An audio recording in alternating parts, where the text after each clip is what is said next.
The legend lives on from the Chippewa on down of the big lake they call Gitchagumi. The lake, it is said, never gives up her dead when the skies of November turn gloomy. With a load of iron ore, 26,000 tons more than the Edmund Fitzgerald weighed empty. That good ship and true was a bone to be chewed when the gales of November came early. The ship was the pride of the American side, coming back from some mill in Wisconsin.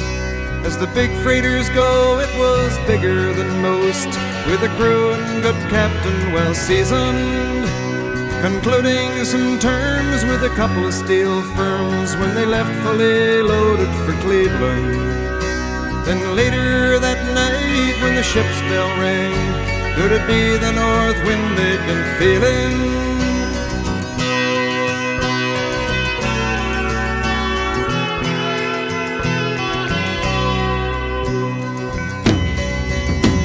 The wind in the wires made a tattletale sound, and the wave broke over the railing. And every man knew, as the captain did too, 'twas the witch of November come stealing.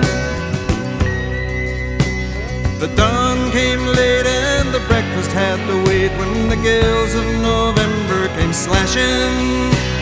When afternoon came, it was freezing rain in the face of a hurricane west wind.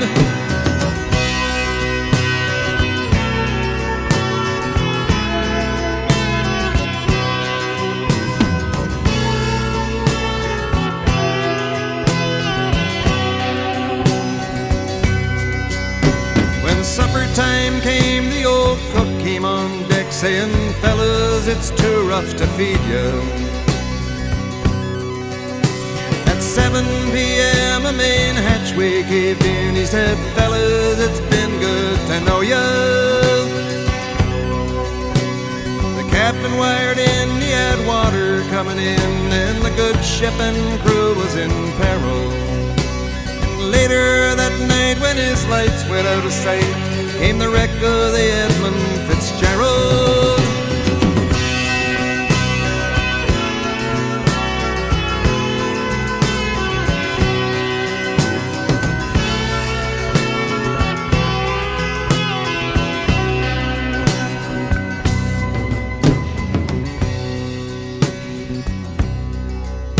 Does anyone know where the love of God goes when the waves turn the minutes to hours? The searchers all say they'd have made Whitefish Bay if they'd put 15 more miles behind her.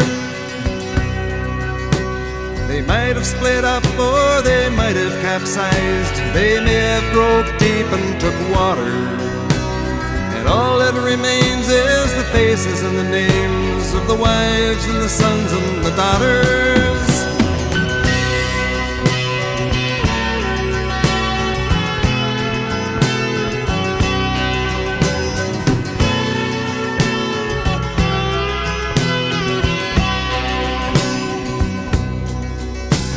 Lake Huron rolls, Superior sings in the rooms of her ice-water mansion.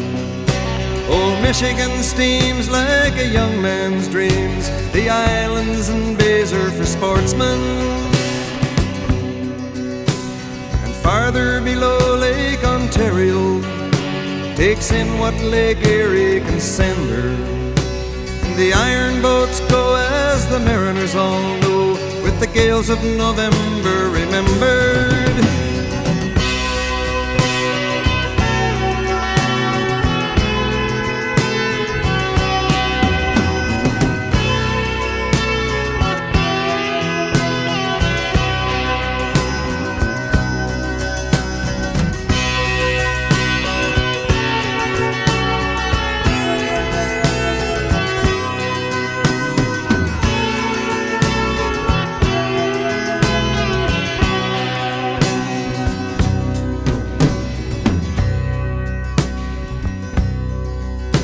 In a musty old hall in Detroit, they prayed in the mirror.